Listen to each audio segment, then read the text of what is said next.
yang akan memoderasi jalannya diskusi pada sore hari ini. Dan sebelum itu, saya izin untuk tidak menggunakan masker selama acara berlangsung, karena saya sudah mematuhi protokol kesehatan, dan saat ini saya sudah berada di ruangan tersendiri.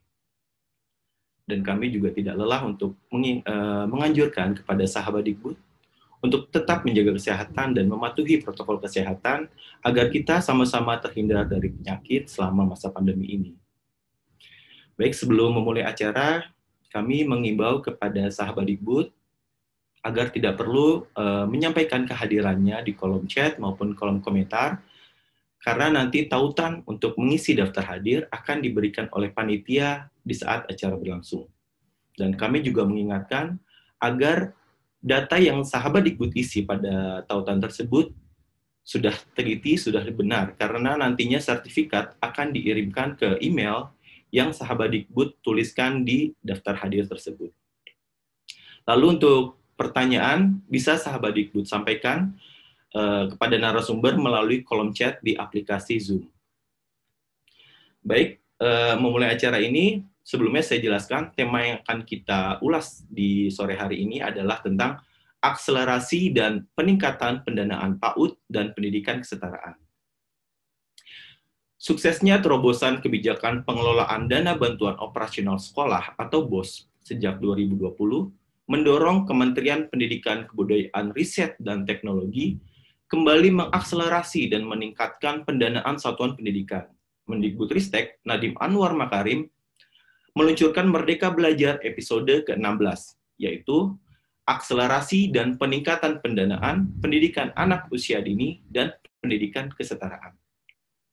Kali ini Kemendikbudristek juga berkolaborasi dengan Kementerian Keuangan dan Kementerian Dalam Negeri dalam menghadirkan transformasi pada kebijakan dana BOP PAUD dan pendidikan kesetaraan yang nantinya akan semakin akuntabel, sederhana dalam pengelolaan, dan berkeadilan di Indonesia. Baik, untuk membahas lebih jauh lagi tentang tema pada sore hari ini, kita sudah kedatangan 4 orang narasumber yang luar biasa. Dan izinkan saya untuk memperkenalkan mereka. Yang pertama, ada Bapak Nandana Aditya Baswara, selaku Koordinator Perencanaan Program dan Penganggaran Setdijen PAUD Dikdasmen. Selamat sore Pak Dana ya. Selamat sore. Apa kabar Pak? Baik. Alhamdulillah baik. Baik, terima kasih Pak sudah hadir di diskusi hari ini. Selanjutnya kita sudah ada Bapak Arief juga. Bapak Arief sebagai Kepala Bidang Pembinaan PAUD dan Pendidikan Nonformal dari Kabupaten Kota Waringin Timur. Selamat sore Pak Arief. Selamat sore Pak. Bagaimana kabarnya Pak? Alhamdulillah baik. Sehat-sehat. Terima kasih ya Pak sudah berkenan hadir. Selanjutnya ada Ibu Rolita Juraini, Kepala Pendidikan Anak Usia Dini Terpadu Negeri 1 Samarinda. Selamat sore Ibu. Selamat sore Bapak. Terima kasih Ibu sudah hadir. Bagaimana kabarnya Bu? Alhamdulillah sehat. Baik, Alhamdulillah ya Bu. Iya. Dan pembicara keempat kita ada Ibu Tuslihah, Kepala PKBM Putra Bangsa. Dari Pemalang ya Bu? Ya, selamat sore Pak. Ya, selamat sore Ibu. Baik, terima kasih Ibu sudah hadir. Bagaimana kabarnya Bu? Alhamdulillah sehat. Baik, Alhamdulillah Ibu. Terima kasih sudah hadir. Baik, sahabat Dikbud, kita akan langsung mulai ke segmen pertama. Dan izinkan saya kali ini memulai segmen pertama melalui Bapak Dana. Pak Dana, izin Pak, pertanyaan pertama. Apa yang mendasari Kemendikbudristek meluncurkan program Merdeka Belajar ke-16 ini, Pak, yang fokusnya adalah akselerasi dan peningkatan pendanaan PAUD dan pendidikan kesetaraan. Silakan, Pak. Baik, terima kasih. Jadi, yang pertama bahwa pendidikan anak usia dini dan juga pendidikan kesetaraan itu merupakan elemen yang sangat penting ya untuk menunjang dari cita-cita Merdeka Belajar itu sendiri. Dan ketika bicara proses pembelajaran, tentunya komponen pendanaan ini menjadi hal yang sangat penting.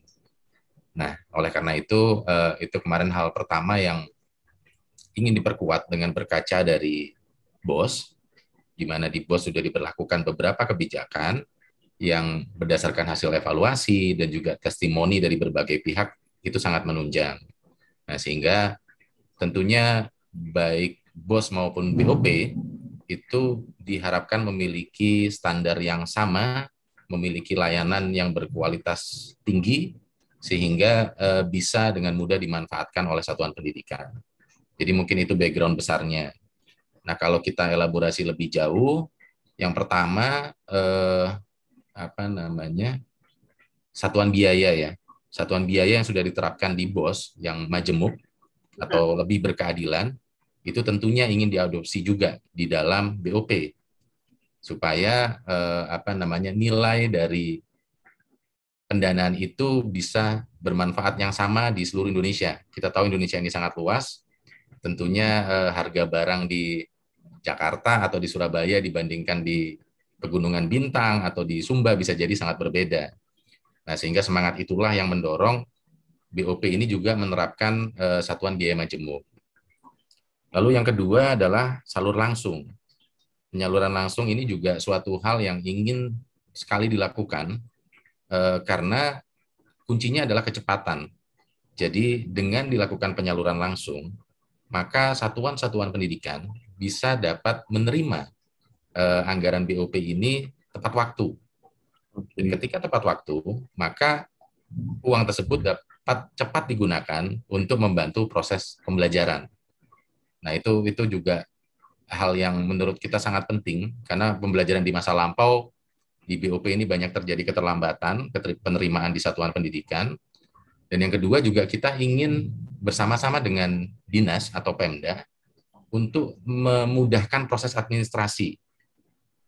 Jadi dengan salur langsung, tentunya birokrasinya terpotong, uang itu lebih cepat diterima di satuan, yang dulunya ketika proses bisnis terdahulu, dinas menerima anggaran, dinas harus membuat SK dulu, dinas harus ngecek rekeningnya, dinas harus nyalurin, dinas harus cek returnya.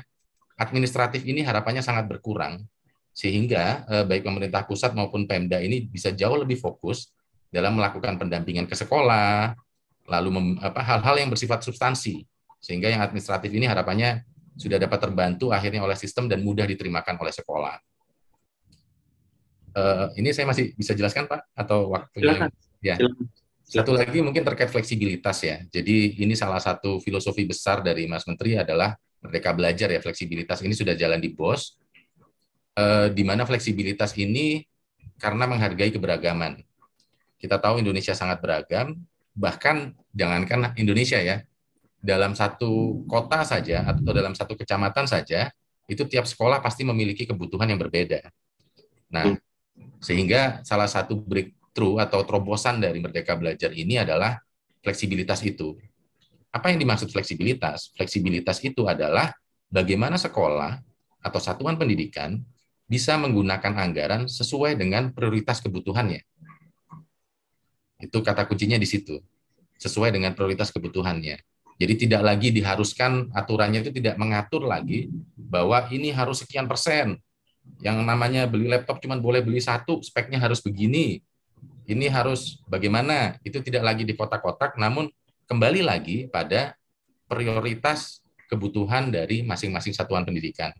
Bisa jadi satuan pendidikan A itu memutuskan untuk menggunakan 30% budgetnya untuk membeli buku, karena dia sangat membutuhkan itu prioritasnya. Bisa jadi satuan pendidikan B itu bukunya sudah cukup, dia memutuskan justru porsi anggaran besarnya untuk peningkatan SDM. Jadi tidak lagi ada kotak-kotak benar dan salah, tapi lebih ke fleksibilitas ini diharapkan bisa memberikan prioritas, memenuhi prioritas yang ada di masing-masing satuan. Sehingga inovasi terjadi, kreativitas terjadi, dan proses pembelajaran diharapkan makin membaik. Mungkin itu sebagai satu background. Terima kasih. Oke, baik. Terima kasih, Pak. Jadi, tujuannya adalah menyederhanakan jalur dan seperti yang disampaikan sebelumnya, berkeadilan di Indonesia ya Pak, dengan kemajemukan anggaran ini ya Pak ya, menyesuaikan karakteristik daerah. Seperti itu ya Pak. Oke, baik. Selanjutnya Pak, sejak kebijakan ini diterapkan, sudah adakah dampak positif yang muncul Pak, atau feedback yang muncul dari kebijakan ini Pak? Ya, jadi kebijakan ini memang baru berlaku di tahun ini. Jadi kalau kita bicara dampak, mungkin belum terlihat ya Pak. Oke, Tapi dari testimoni, dari apa ya, reaksi gitu ya, beberapa pihak yang kami komunikasikan menyambut sangat baik ya. Cuman kalau dari segi dampak, mungkin baru akan terlihat di semester depan atau mungkin di apa namanya di awal tahun depan. Mungkin bukan dampak ya, output yang paling terlihat adalah penyaluran ya. oke, Itu yang mungkin akan paling cepat terlihat karena saat ini kita sedang proses merekomendasikan penyaluran melalui Kementerian Keuangan dan harapannya di bulan Maret ini sudah diterimakan oleh satuan pendidikan. Di mana kalau zaman sebelumnya, zaman dulu sebelum penyaluran langsung, itu April itu diterima paling cepat oleh dinas, belum oleh sekolah, bisa jadi masih sebulan lagi, 2 bulan lagi, variasinya sangat tinggi. Mungkin itu dampak atau output yang paling terlihat saat ini. Tapi tentang bagaimana fleksibilitinya, bagaimana dengan variasi unit cost yang berkeadilan, itu akan bisa kita lihat ke depan, meskipun sekarang antusiasmenya sudah sangat tinggi dari stakeholders. Mungkin oke. itu. Baik. Terima kasih Pak Dana, luar biasa sekali ya Pak, terutama terkait dengan fleksibilitas dan efisiensi ya Pak ya. Semoga ini bisa membantu PAUD dan pendidikan kesetaraan ke depannya ya Pak. Terima kasih Pak Dana, luar biasa sekali. Selanjutnya kita beralih ke Bapak Arif. Bapak Arif mewakili Dinas Pendidikan Pak. Bagaimana Dinas Pendidikan merespon akselerasi dan penyaluran BOP PAUD ini Pak? Terutama dengan mekanisme penyaluran yang sekarang itu langsung ke rekening satuan pendidikan. Bagaimana respon Dinas Pendidikan, Pak? Terima kasih, moderator.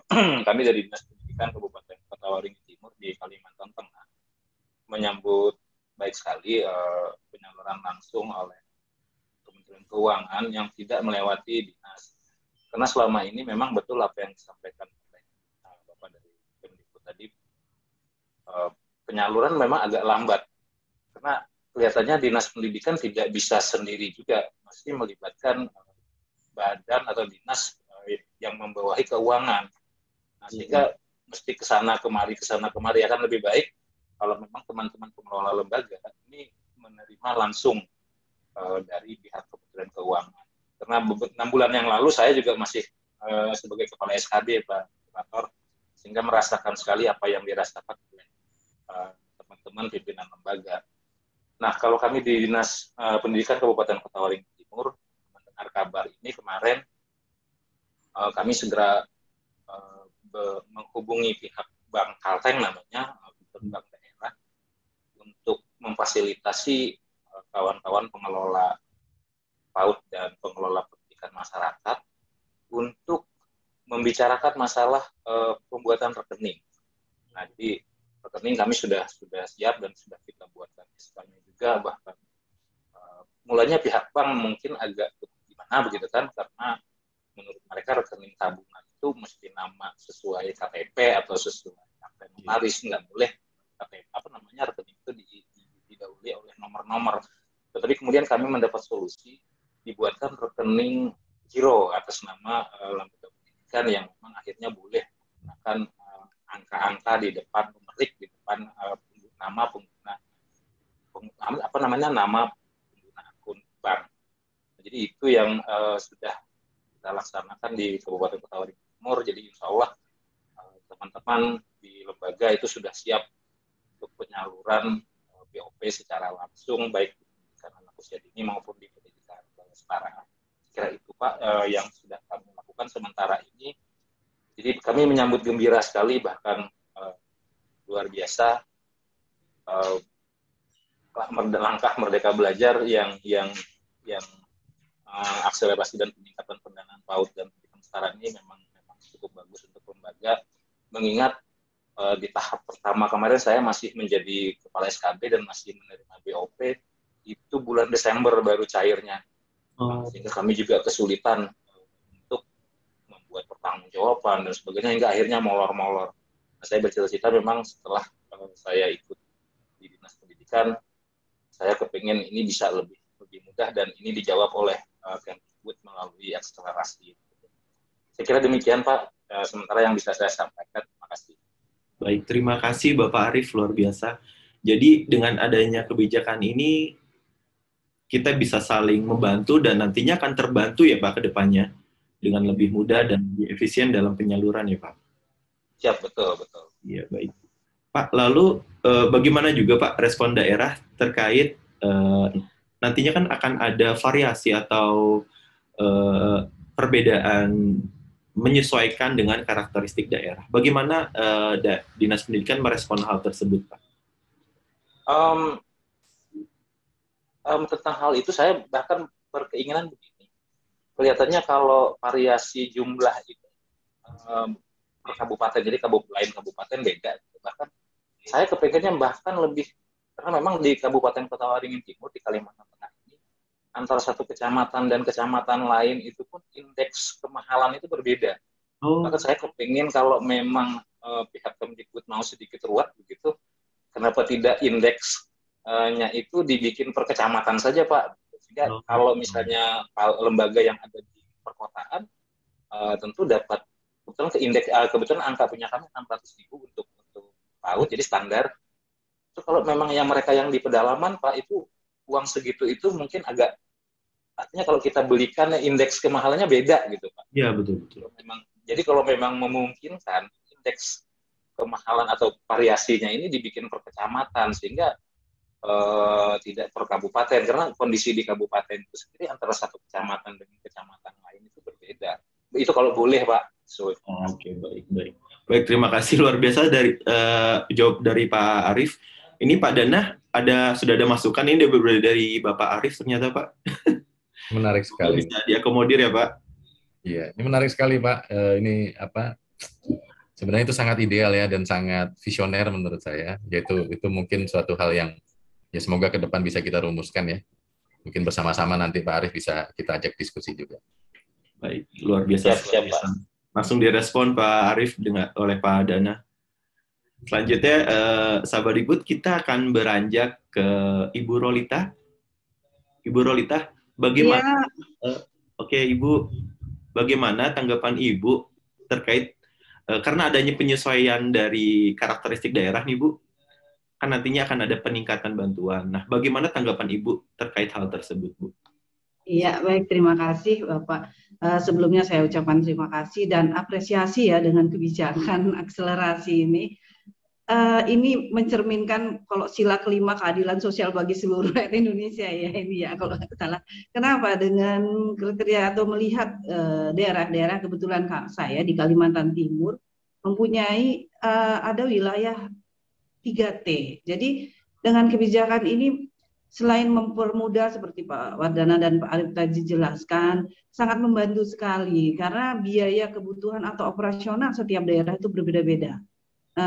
Contohnya ya saya juga terima kasih kepada Kementerian Pendidikan dan Kebudayaan, Riset dan Teknologi, khususnya daerah Hulu itu saya melihat 60% jadi ininya peningkatannya. Alhamdulillah sekali karena teman-teman di sana memang membutuhkan sekali untuk operasional sekolah mereka dan transport untuk menuju ke lokasi saja kita itu harus 2 kali menggunakan alat transportasi di darat dan sungai ya. Jadi dengan kebijakan-kebijakan ini membantu sekali teman-teman di lapangan dan dampaknya sangat mempermudah sekali. Kami tidak direpotkan dengan administrasi karena tugas kita ini utamanya adalah mengajar gitu loh. Jadi apalagi dengan ya keadaan sekolah atau lembaga itu berbeda-beda ya Bapak Ibu.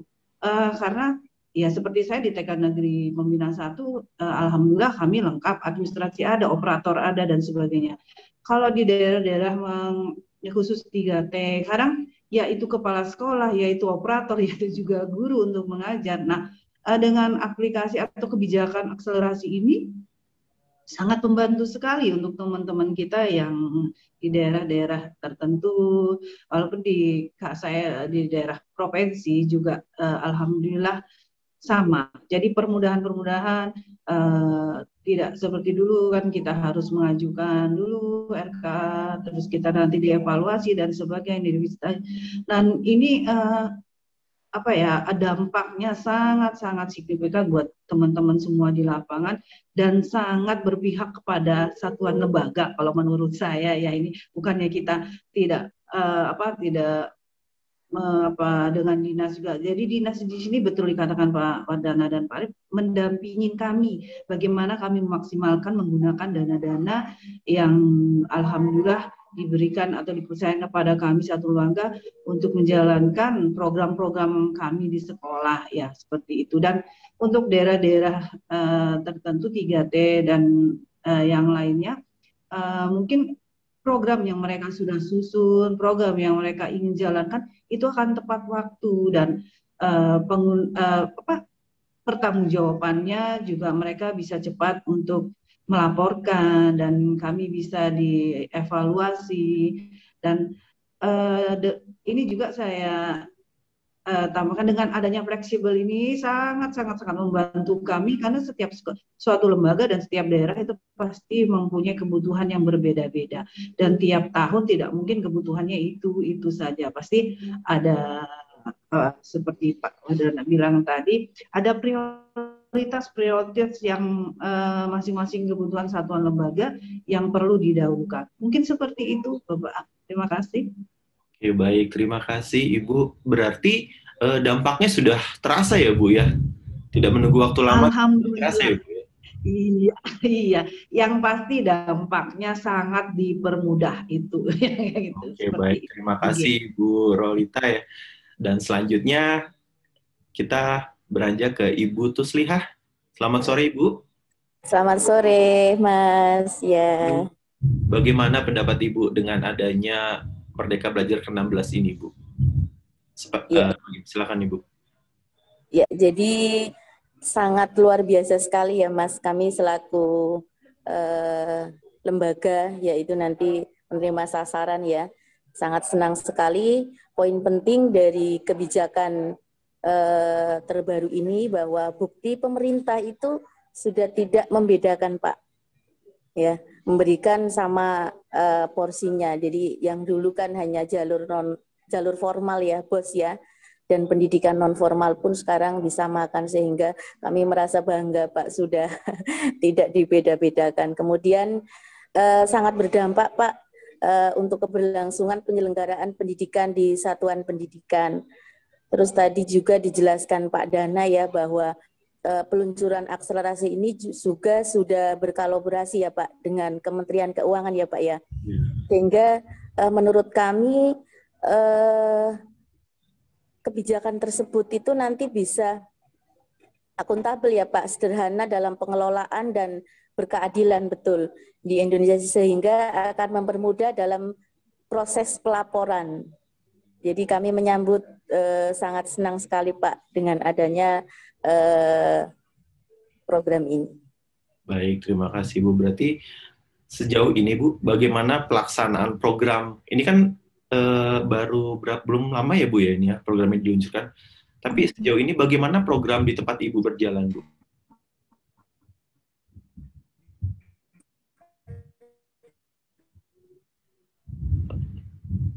Halo Ibu Tuslihah.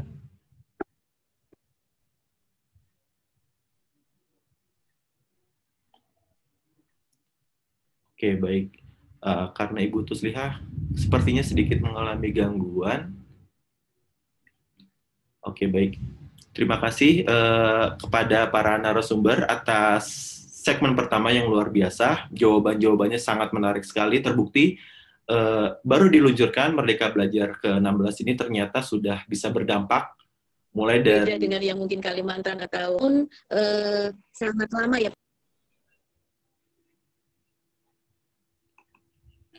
Halo? Halo. Oke, baik Ibu Tuslihah. Bagaimana Bu? Ya, jadi menurut saya lebih efektif sekali ya Pak. Kita bisa dengan dana salur ini untuk memenuhi berbagai kegiatan di PKBM yang kayak tempat kami ya di PKBM maupun di PAUD itu lebih cepat. Kemudian pembiayaannya juga lebih fleksibel ya Pak, tadi dijelaskan oleh Pak Dana, sehingga kami bisa memposisikan mana-mana kebutuhan yang lebih banyak terbiayai dan tidak Gitu. Terima kasih, Mas. Oke, baik. Terima kasih, Ibu. Baik, sahabat Dikbud, luar biasa diskusi kita di segmen pertama ini dengan keempat narasumber yang sangat luar biasa. Jawaban-jawaban mereka terkait Merdeka Belajar ke-16 ini bisa memberikan kita gambaran gitu. Dan selanjutnya, sebelum kita beranjak ke segmen 2, mari kita simak video berikut ini. Sejumlah terobosan bantuan operasional sekolah atau BOS yang diluncurkan Kementerian Pendidikan, Kebudayaan, Riset, dan Teknologi sejak tahun 2020 telah memberikan dampak nyata dan positif bagi satuan pendidikan, diantaranya menaikkan realisasi dana BOS tahun anggaran 2021 sebesar 1,7% dan berhasil menekan 1,3% angka retur dari tahun sebelumnya. Ditambah kenaikan rata-rata 13% nilai satuan dana BOS bagi SD, SMP, SMA, SMK, dan SLB, serta membuat nilai satuan dana BOS bervariasi sesuai karakteristik daerah. Penyaluran BOS langsung ke rekening sekolah telah berhasil mengurangi keterlambatan sebesar 32%.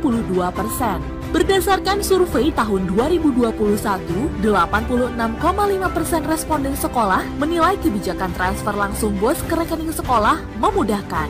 59,4% responden menilai transfer dana BOS ke rekening sekolah setiap bulannya tepat waktu.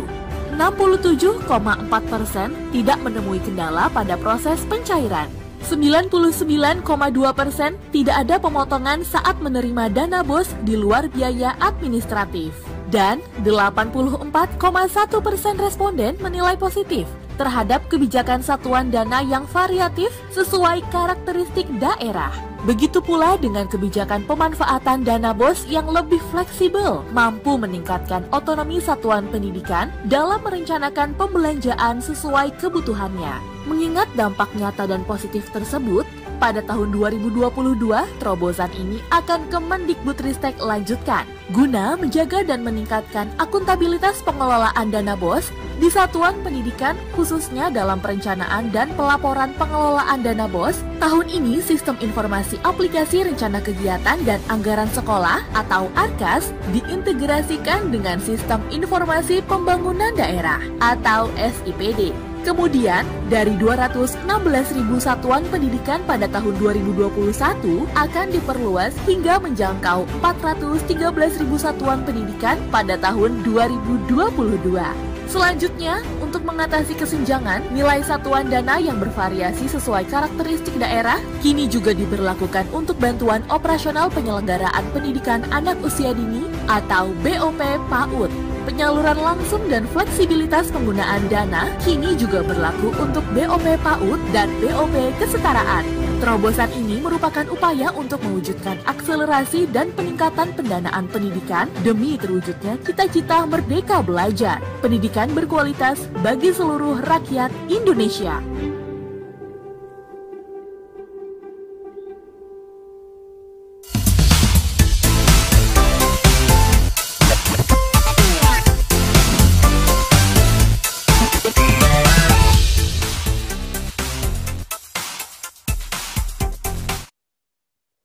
Baik, masih di sini. Kembali lagi dengan saya, Sofin Purnomo Aji, dengan keempat narasumber yang luar biasa. Bagaimana sahabat Dikbud videonya? Semoga bisa memberikan penjelasan dan gambaran terkait kesetaraan, variasi, fleksibilitas, dan ARKAS serta MARKAS. Nah, terkait ARKAS dan MARKAS, nantinya kita akan bahas lebih jauh di segmen kedua kali ini. Di segmen kedua ini, saya akan kembali mulai dari Bapak Dana. Pak Dana tadi sudah sempat menjelaskan tentang fleksibilitas sekolah dalam pembelanjaan dana BOP PAUD dan kesetaraan ya Pak ya. Lalu sejauh ini apa saja kemudahan yang nantinya bisa dirasakan oleh sekolah maupun dinas pendidikan dengan hadirnya ARKAS dan MARKAS Pak? Silakan Pak. Ya baik, terima kasih. Jadi mungkin yang pertama ya bahwa arahan dari Mas Menteri saat itu adalah single apps for school gitu. Karena saat itu yang melandasi adalah ada banyak tools atau aplikasi yang digunakan oleh satuan, di mana kadang-kadang hal yang sama diinputkan berulang-ulang dan kurang efisien. Itu yang pertama. Lalu yang ingin dihilangkan.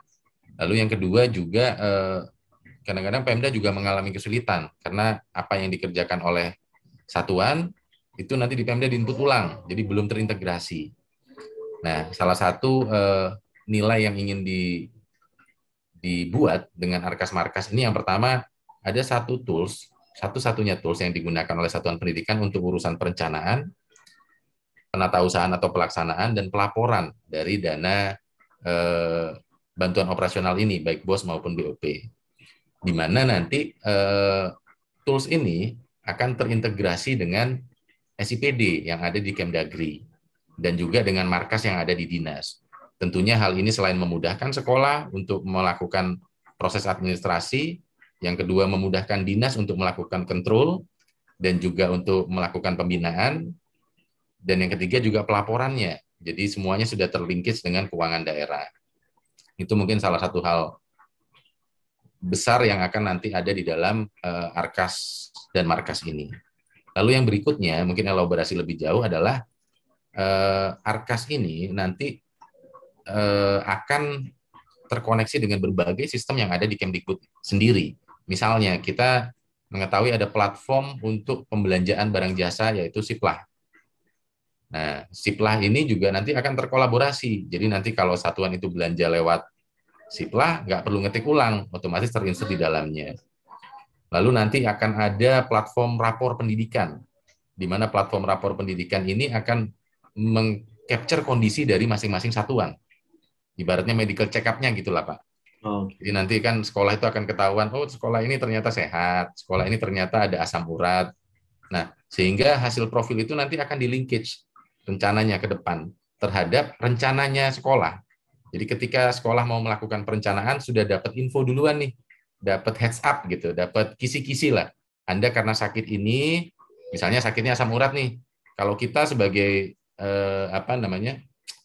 di ilmu yang normal sayuran hijau sehat kan, ibaratnya anggaran itu kan bisa treatment, bisa tindakan gitu. Nah sehingga nanti di dalam tools ini akan terintegrasi sehingga udah dapat warning-warning, Anda harusnya nggak mengkonsumsi ini, Anda harusnya menganggarkan untuk ini dan seterusnya. Jadi tentunya banyak sekali kelebihan yang nanti akan terjadi. Tapi perlu kami informasikan nih Pak. Jadi untuk Arkas ini memang untuk baru diberlakukan untuk BOS untuk saat ini gitu. BOP saat ini sedang dalam proses menempelkan untuk penyesuaian lah dengan konteks BOP. Rencananya akan diterapkan untuk BOP di tahun depan. Nah, sehingga untuk tahun ini BOP itu ada satu sistem yang sementara ini untuk substitusinya dulu yang dinamakan BOP Salur. Jadi kalau bisa dicek di bopsalur.kemdikbud.go.id. Tapi dalam waktu dekat tentunya harapan kita seluruh satuan pendidikan mulai dari jenjang PAUD, SD, SMP, SMA, SMK, PKBM, SKB, seterusnya semuanya akan menggunakan Arkas dan Markas. Ini masih dalam proses begitu. Mungkin itu. Terima kasih. Baik, terima kasih Pak Dana. Berarti dengan adanya sistem ini, Pak, sekolah juga tidak hanya terbantu dari proses kemudahan pengajuan, tapi juga sekolah ikut terbantu dalam memeriksa kondisi mereka ya Pak ya. Jadi mereka bisa mengetahui seperti apa kondisi mereka dan kemampuan mereka dalam mengelola dana ini ya Pak ya. Kalau gitu nanti selanjutnya berarti sekolah cukup bisa mengakses lewat salah satu aplikasi, baik itu Siplah maupun Arkas gitu ya Pak ya? Jadi nanti Arkas itu akan menjadi mainframe-nya lah begitu. Nanti Siplah itu untuk belanjanya tapi akan terintegrasi ke sana. Tapi yang mewadahi untuk seluruh keuangan di dalam satuan pendidikan itu menggunakan Arkas ini begitu Pak. Oke, baik. Terima kasih Pak Dana atas penjelasannya. Baik, selanjutnya Bapak Arief, Pak. Pak, dengan disebutkan tadi oleh Pak Dana terkait fleksibilitas, Pak.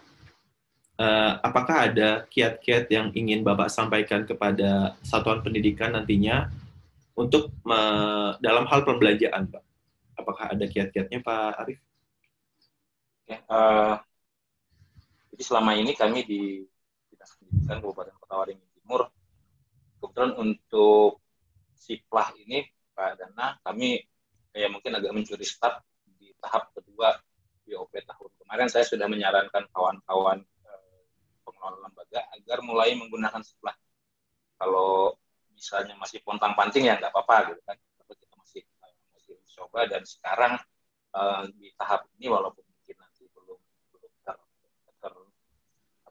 terintegrasi dengan markas, arkas dan sebagainya, kami tetap akan menghimbau kembali kepada teman-teman lembaga baik PAUD maupun pendidikan masyarakat di kesetaraan untuk PKBM dan SKB untuk tetap menggunakan belanja di Siplah, sehingga kita nanti tidak kaget-kaget kalau memang sudah diwajibkan menggunakan Siplah itu. Kemudian untuk arkas dan markas ini Pak, mudah-mudahan kalau bisa sih di tahap kedua penyaluran BOP nanti, mudah-mudahan sudah kita bisa akses Pak untuk arkas dan markas, sehingga kami bisa trial dulu Pak, satu periode lah, satu tahap lah paling tidak untuk tahap kedua tahun ini nanti kita bisa trial dulu, sehingga di tahun depan itu kita sudah benar-benar siap untuk menggunakan arkas dan markas. Kemudian untuk manajemen aplikasi rencana kerja anggaran sekolah ini Pak, mohon nanti kami dari Dinas Pendidikan juga untuk operator diadakan kegiatan-kegiatan pendampingan, sehingga nanti kami di daerah tidak mengalami kesulitan. Dan kemudian untuk Siplah ini mulai tahap kedua kemarin kami juga mengundang teman-teman UMKM yang ada di daerah untuk hadir di Siplah. Kami juga kepengen dana BOP ini bermanfaat bagi kawan-kawan di daerah. Kita semua memahami bahwa pada saat pandemi seperti ini kebanyakan dana-dana yang ada itu tersedot untuk mengatasi pandemi, sehingga kita berharap BOP ini nanti juga selain bermanfaat untuk sekolah, juga bermanfaat untuk teman-teman UMKM yang ada di daerah. Saya kira demikian yang bisa kiat-kiat yang telah kami laksanakan. Baik, terima kasih Pak Arief untuk komentarnya. Dan semoga ya Pak ya terwujud harapannya agar arkas ini cakupannya meluas ya. Begitu Pak Dana dari Bapak Arief tadi harapannya. Semoga sudah bisa dimulai tahun depan, bahkan kalau bisa secepatnya Pak ya, agar dari PAUD dan Pendidikan Kesetaraan juga bisa menikmati. Baik, terima kasih Bapak Arief untuk penjelasannya Pak. Selanjutnya kita beranjak ke Ibu Rolita. Iya. Selamat sore Ibu. Sore. Ibu, terkait pembelanjaan yang kini lebih fleksibel, bagaimana strategi Ibu dalam memaksimalkan hal tersebut? Silakan. Oke, terima kasih. Ya, dengan fleksibel ini itu tadi kita bisa memprioritaskan mana yang lebih utama ya kan. Dan kalau dulu kan ada persen-persenan itu agak bagaimana ruang gerak kita, sedangkan setiap tahun kebutuhan berbeda-beda. Jadi saya sih biasanya untuk ini pribadi, maksudnya di TK Negeri 1 saya mengutamakan di tahap awal itu biasanya kami itu pasti untuk penggunaan anak-anak. Jadi untuk bahan yang habis pakai yang dipakai untuk mereka belajar itu pasti saya utamakan dulu di tahap pertama, karena biasa tahap pertama itu kan tahun ajaran baru, berarti kan anak-anak kami memang memerlukan. Nah, biasanya untuk di tahap kedua itu baru kami untuk misalnya perbaikan sarana dan sebagainya, itu seperti itu. Jadi dengan fleksibel ini sangat sangat memang membantu kami di satuan lembaga untuk menjalankan program-program sekolah. Dan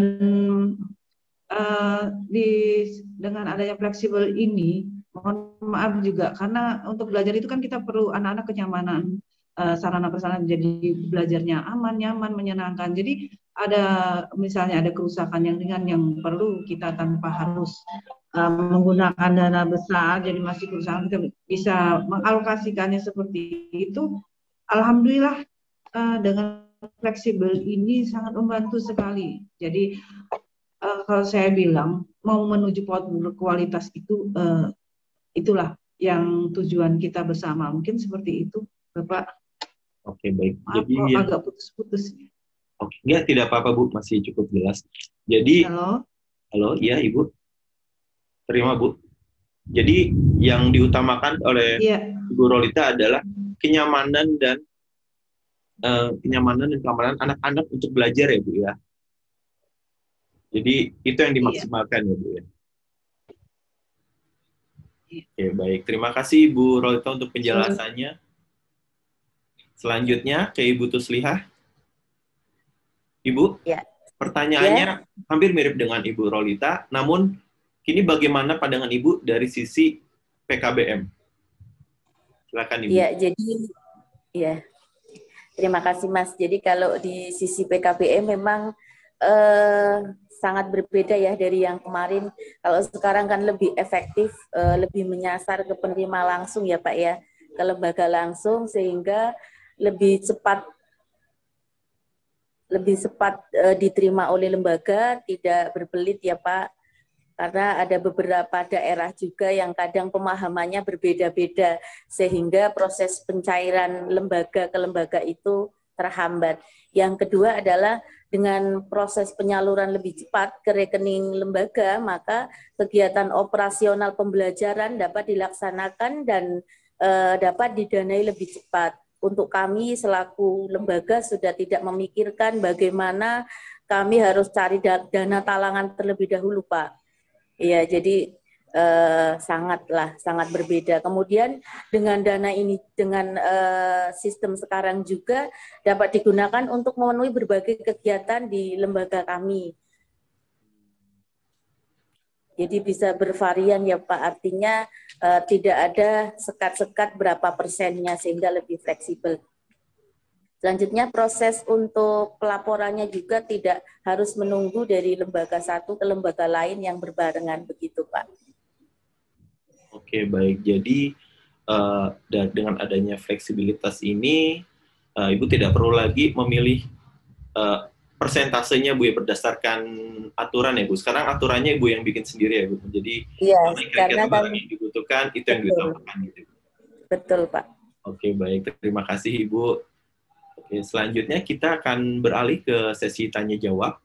Sebelumnya terima kasih kepada sahabat Digbud yang sudah berpartisipasi dalam diskusi hari ini. Dari sekian banyak pertanyaan, panitia telah memilih ada 3 pertanyaan yang sudah sampai di saya. Mungkin akan saya bacakan satu persatu. Pertanyaan pertama dari Norliati Alifah. Pertanyaannya ditujukan ke Bapak Dana. Bagaimana seharusnya lembaga memanfaatkan atau menyalurkan dana BOP, PAUD, untuk meningkatkan sumber daya manusia, seperti guru ataupun pendidik, dan apakah bisa berupa melakukan pelatihan pendidikan atau beasiswa untuk guru yang sudah lama mengajar namun belum linear kualifikasi pendidikannya. Silakan Pak Dana. Ya, baik. Terima kasih. Ini pertanyaannya bagus sekali ya. Jadi, sebenarnya ada beberapa mekanisme ya terkait dengan BOS dan BOP ini, terkait dengan peningkatan SDM. Yang umumnya terjadi itu biasanya mekanismenya itu pelatihan-pelatihan. Bisa yang sifatnya in-house training gitu ya.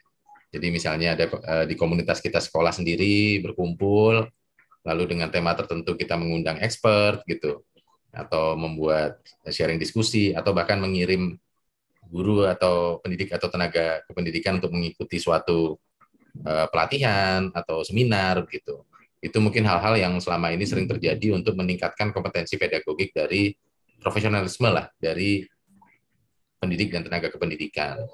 Namun kalau untuk beasiswa ya, setahu saya ini memang bukan peruntukannya sebenarnya, karena ini kan sifatnya kan operasional tahunan ya. Jadi kalau kita kan saya rasa di berbagai, tidak hanya di sekolah ya, di berbagai perusahaan pun pasti ada refreshment gitu ya. Ada ilmu yang mungkin pengajaran perlu di-refresh lagi, diikutin training, manggil motivator, itu sangat mungkin berbagai hal itu dilakukan. Tapi kalau untuk peningkatan kualifikasi dari gurunya itu sendiri gitu ya, itu tidak memungkinkan kalau menggunakan dana BOP ini. Jadi lebih yang untuk sifatnya pengembangan profesionalisme melalui jalur-jalur yang saya sebutkan tadi. Mungkin itu. Oke, baik. Berarti lebih ke pelatihan yang jangka pendek ya Pak ya. Kalau sekolah kan itu lumayan ya bertahun-tahun ya, dan itu lebih baik pengajuan beasiswa gitu ya Pak ya.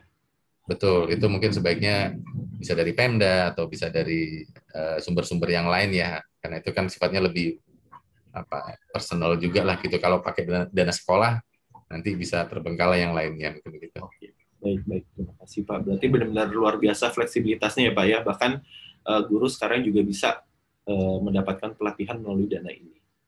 Terima kasih penjelasannya Pak Dana. Selanjutnya ada pertanyaan kedua dari Desi dari Kaltara. Pertanyaan ini mungkin bisa dijawab oleh baik Pak Arief maupun Pak Dana. Pertanyaannya adalah, apakah dengan adanya platform Arkas dan Markas ini bisa mengurangi indikasi kecurangan BOS di sekolah? Dan apa tindakan dinas apabila terdapat pelanggaran tersebut? Baik, silakan Pak Arief atau Pak Dana dulu mungkin. Baik, Pak Arief dulu, silakan Pak. Kayaknya untuk penyaluran langsung memang kami dari dinas hanya melakukan pendampingan dan pendampingan saja ya. Jadi barangkali kalau punishment-nya mungkin lebih pas ke Pak Dana ini pertanyaannya. Jadi kalau kami hanya bisa melakukan pendampingan, mungkin agak berbeda dengan sebelumnya yang lewat dinas kita bisa sedikit ngancem-ngancem gitu. Tetapi kalau saat ini mungkin kita sebatas pembinaan. Tapi kita akan meminimalisir hal-hal yang seperti itu dengan melakukan pendampingan. Saya kira Pak Dana yang bisa menjawab ini dengan tuntas. Oke, baik, terima kasih Pak Arief penjelasannya. Kemudian Pak Dana mungkin bisa menambahkan Pak.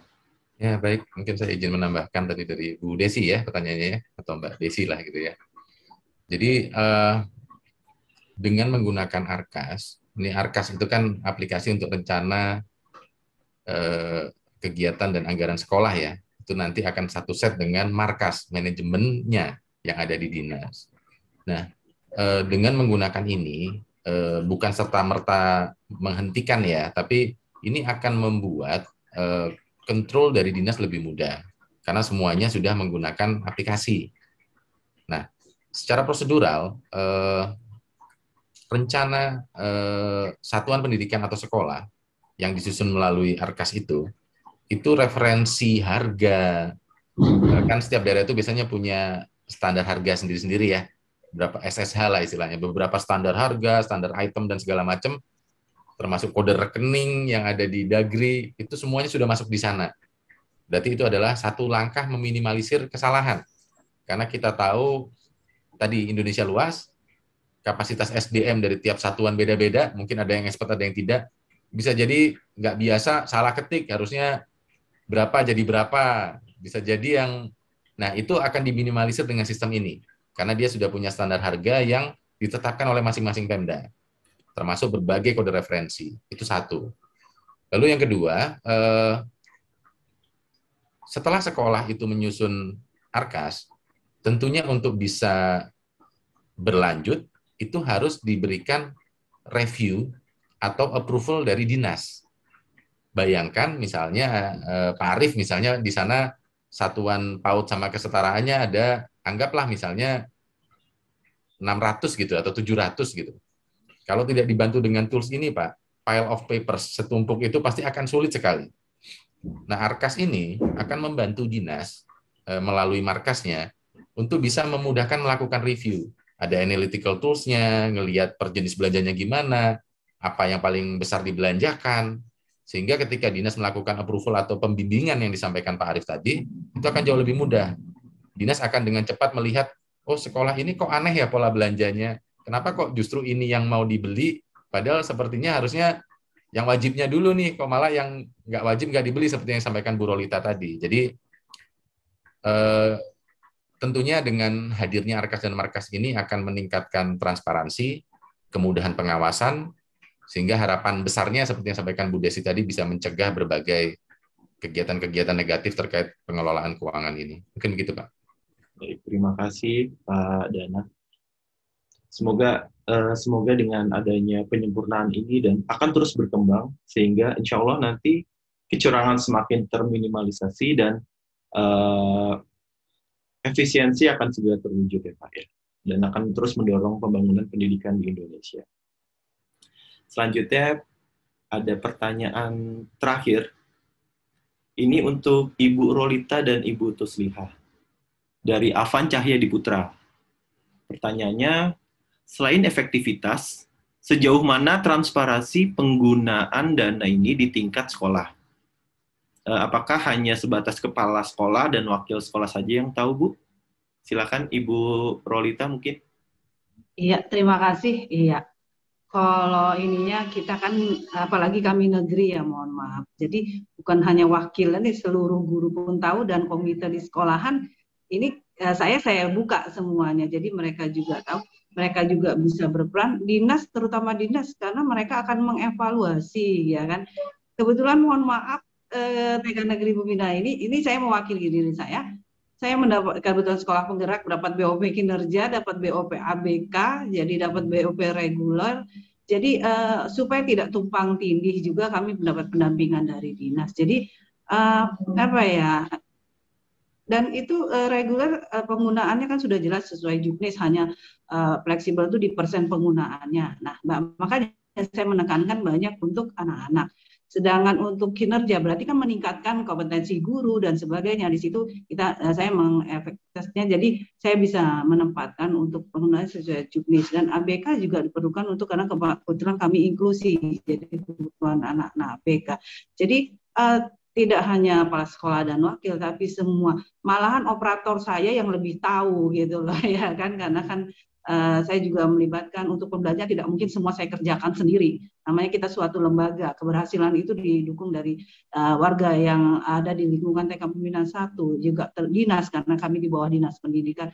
Nah, kami melibatkan juga orang tua, karena mereka adalah masyarakat yang akan menginformasikan. Jadi transparan kan semuanya, menginformasikan bagaimana pelaksanaan di TK Pembina 1. Mungkin seperti itu ya, Bapak.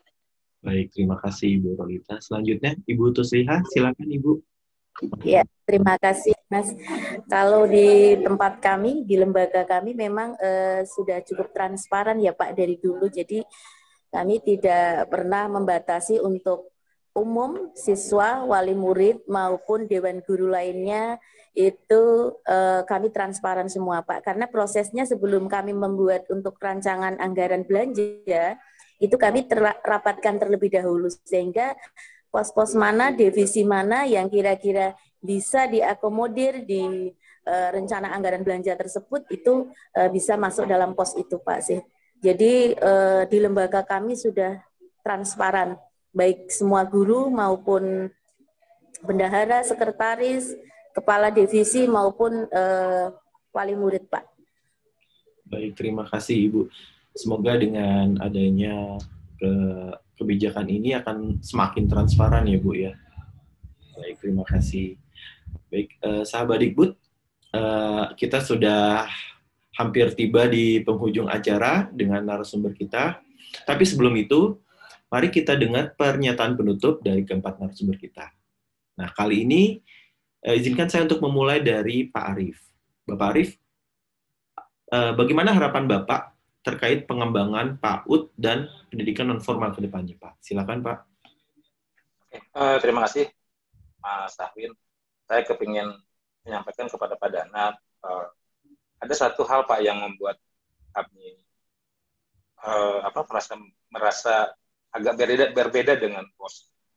Di BOS itu ada, mereka bisa mengusulkan BOS daerah. Ketika BOP daerah kami coba usulkan, yang artinya yang didanai dari APBD, pertanyaannya yang sering kami dengar adalah payung hukumnya apa. Nah, karena saya juga baru 6 bulan di kepala bidang pembinaan PAUD dan PNF, saya mohon kalau bisa nyontek Pak dari juknisnya BOS gitu, sehingga kami di daerah ini bisa mengajukan BOP daerah Pak. Yang jelas kami mengajukan dulu Pak, soal nanti diterima atau tidak, mungkin ada pihak-pihak yang berwenang seperti DPRD dan sebagainya. Jadi itu aja Pak, kalau bisa di juknis itu disebutkan saja secara gamblang, nggak perlu diterjemahkan, ditafsirkan, karena kami di bidang PNF juga nggak ada yang sarjana hukum begitu Pak, jadi bahasanya gampang saja begitu, sehingga kami bisa mengusulkan BOP daerah. Saya kira itu Pak harapan kami ke depan dengan betul kita membicarakan masalah BOP, sehingga kami di daerah juga bisa berkontribusi, dasar hukumnya ada, sehingga kami bisa mengajukan ke Bapeda atau kemudian dibicarakan di DPRD. Saya kira itu Pak, terima kasih. Oke, baik. Terima kasih Pak Arif. Semoga harapan Pak Arif didengar dan nanti akhirnya bisa terlaksana ya Pak ya. Amin. Yang memudahkan teman-teman baik di pusat maupun di daerah. Baik, terima kasih Pak Arif. Selanjutnya Ibu Roslita. Ibu, harapan Ibu terhadap pengembangan PAUD ke depannya seperti apa, Bu? Iya, harapan saya memang kemudahan-kemudahan yang membantu kami di lembaga dengan karakteristik dan daerah yang berbeda ini bisa memberikan pelayanan atau stimulasi yang tepat untuk anak-anak usia dini. Jadi juga kami bisa melayani walaupun kadang suatu daerah dan sosial ekonomi berbeda-beda, dengan adanya dana-dana BOP seperti ini sangat membantu untuk mengembangkan suatu lembaga yang mungkin ya dengan tadi sosial ekonomi berbeda-beda, tapi dengan adanya ini kita bisa menyamakan semuanya, tidak melihat dari besar kecilnya, tetapi tujuan dari pendidikan anak usia dini itu memang betul-betul mengenai atau memang anak-anak sesuai dengan tahap perkembangan yang dibutuhkan. Mungkin seperti itu Bapak, terima kasih. Terima kasih Ibu Roslita. Selanjutnya Ibu Tuslihah, silakan Bu dengan pertanyaan yang sama. Bagaimana harapan Ibu tentang perkembangan PKBM selanjutnya? Terima kasih Mas. Harapannya saya ke depan sih untuk usia yang di atas 21 tahun ya Pak ya, karena sekarang memang yang terbiayai itu hanya usia di bawah 21 tahun. Harapannya ke depan itu yang usia 21 tahun juga bisa terbiayai, karena kalau di peta-peta untuk yang di bawah itu sangat kasihan Pak. Gitu. Terus kemudian yang kedua itu, harapan kedua kami ingin adanya kepedulian pemerintah tentang bantuan SAPRAS juga Pak, supaya PKBM juga sama seperti sekolah formal lainnya. Gitu Pak. Baik, terima kasih Ibu Tuslihah, Ibu Rolita. Semoga harapan Ibu Tuslihah dan Ibu Rolita bisa didengar oleh pemerintah dan nantinya bisa terakomodasi ke depannya Ibu ya. Nah, terakhir Bapak Dana, bagaimana Pak harapan Pak Dana? Apakah ada pesan untuk para stakeholder atau pemangku kepentingan dalam mendukung terus program Merdeka Belajar selanjutnya, Pak? Silakan Pak Dana. Ya, baik, terima kasih. Jadi mungkin yang pertama, program-program Merdeka Belajar yang sudah berjalan saat ini sampai dengan episode berapa terakhir ya? 17 ya mungkin ya, atau 18. Itu banyak sekali yang memberikan terobosan, dan ketika program itu lahirnya itu pasti karena ada suatu permasalahan yang akan diselesaikan begitu. Nah, sehingga tentunya ini perlu mendapatkan dukungan dari semua pihak. Dan saya tadi mungkin sekaligus menanggapi ya harapan-harapan dari Pak Arif, Bu Rolita, Bu Tuslihah. Jadi kalau menurut saya yang pertama itu adalah prinsipnya kita kolaborasi, Pak. Jadi tidak mungkin masalah pendidikan itu akan solve hanya oleh pemerintah pusat misalnya. Nggak mungkin. Pemda sendiri nggak mungkin. Sekolah sendiri nggak mungkin. Bahkan kita juga butuh komunitas, kita juga butuh apa istilahnya kalau di PAUD atau PKBM ini organisasi mitra, kita butuh masyarakat, banyak hal. Dan tadi kami juga tidak pernah lelah mengingatkan ke para Pemda bahwa mulai dari judul saja Pak Arif, judulnya ini kan bantuan operasional Pak, bukan biaya operasional. Maknanya adalah ketika bicara bantuan itu memang tidak cukup Pak. Kami di Dikbud punya beberapa kajian yang menyatakan bahwa butuhnya itu banyak, tapi kita memang secara kebutuhan fiskal, kemampuan fiskalnya hanya bisa membantu gitu. Kalau bicara dasar hukum, banyak sekali Pemda untuk bisa berkontribusi dengan misalnya terhadap undang-undangan kewenangan daerah, ini kan sudah menjadi urusan wajib. Tentunya itu sudah payung yang sangat kuat undang-undang. Dan tentunya dengan akselerasi pendanaan dengan tema hari ini ya, PAUD dan kesetaraan, harapan besar tentunya untuk peningkatan kualitas pembelajaran. Kita tahu PAUD itu menjadi jenjang yang sangat penting dalam Golden Age. Lalu kesetaraan itu juga menambal untuk anak putus sekolah. Lalu tadi disampaikan Bu Tuslihah yang di atas 21 untuk lifelong learning. pembelajar sepanjang hayat ya. Ini kan kita melihat kita harus berikan kesempatan untuk semua untuk bisa menikmati pembelajaran, dan harapannya dengan pendanaan yang lebih baik bisa meningkatkan kualitas dari pendidikan PAUD maupun kesetaraan. Mungkin itu closing statement dari saya. Terima kasih. Baik, terima kasih Pak Dana untuk closing statement-nya. Berarti memang semoga kedepannya ya, dengan sesuai dengan apa yang disampaikan Pak Dana barusan, semoga kedepannya dengan adanya kolaborasi nggak hanya dari pemerintah pusat tapi juga pemerintah daerah dan satuan pendidikan akan bisa mendorong perkembangan pendidikan di Indonesia mulai dari PAUD hingga PKBM. Dan seperti yang disampaikan sebelumnya oleh Pak Dana juga tadi sempat menyampaikan ini, dasar Kemendikbud meluncurkan Merdeka Belajar ke-16 ini adalah berdasarkan evaluasi dari kebijakan sebelumnya yang akhirnya dikembangkan menjadi kebijakan baru. Nah, semoga masukan dan dari implementasi kebijakan sebelumnya di setiap peluncuran Merdeka Belajar akan terus menyempurnakan sistem pendidikan di Indonesia dari yang sudah sempurna menjadi semakin sempurna. Baik. Sekian silaturahmi Merdeka Belajar pada sore hari ini. Terima kasih kepada narasumber Bapak Nandana Aditya Baswara, Koordinator Perencanaan Program dan Penganggaran Setdijen PAUD Didaksmen, Bapak Arif, Kepala Bidang Pembinaan PAUD dan Pendidikan Nonformal Kabupaten Kota Waringin Timur, Ibu Rolita Juraini, Kepala PAUD Terpadu Negeri 1 Samarinda, Ibu Tuslihah, Kepala PKBM Putra Bangsa Malang, serta Juru Bahasa Isyarat, serta sahabat Dikbud yang hadir dalam webinar Silaturahmi Merdeka Belajar sore hari ini.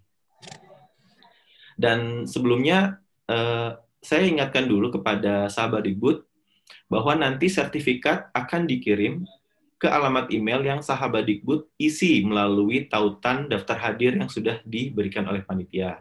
Karena itu saya ingatkan sekali lagi agar sahabat Dikbud bisa hadir sesuai dengan ada absennya di situ. Dan dipastikan alamat email telah sesuai dengan yang sahabat Dikbud miliki. Ke Bekasi ikut bertani, tak lupa makan sayur lalapan. Sekian dulu diskusi sore hari ini. Sampai jumpa di Silaturahmi Merdeka Belajar minggu depan. Salam Merdeka Belajar. Terima kasih.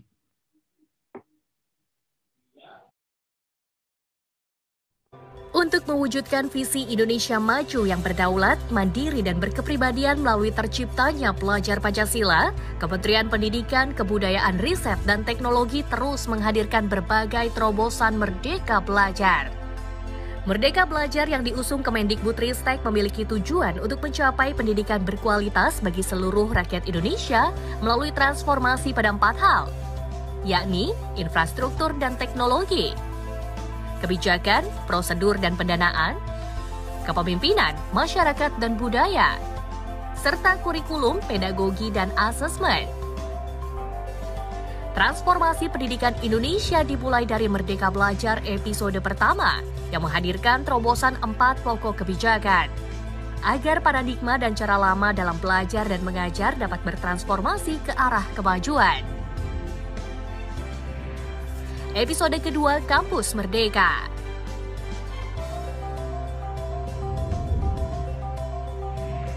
Episode ketiga, perubahan mekanisme penyaluran dan penggunaan dana BOS.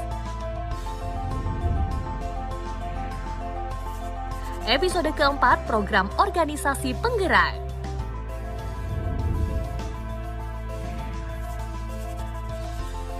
Episode kelima, program guru penggerak. Episode keenam, transformasi dana pemerintah untuk pendidikan tinggi.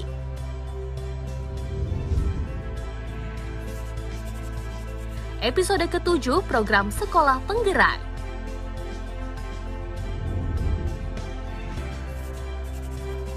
Episode ke-8, SMK Pusat Keunggulan.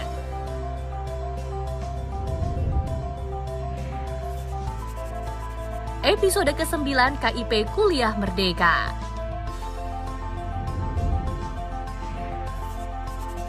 Episode ke-10, perluasan program beasiswa Lembaga Pengelola Dana Pendidikan. Episode ke-11, Kampus Merdeka Vokasi.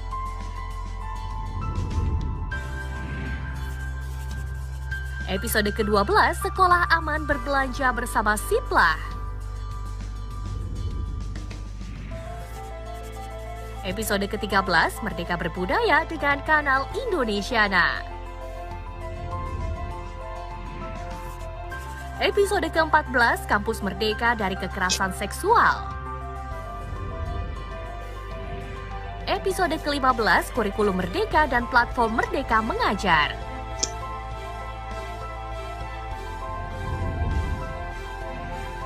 Episode ke-16, Akselerasi dan Peningkatan Pendanaan PAUD dan Pendidikan Kesetaraan.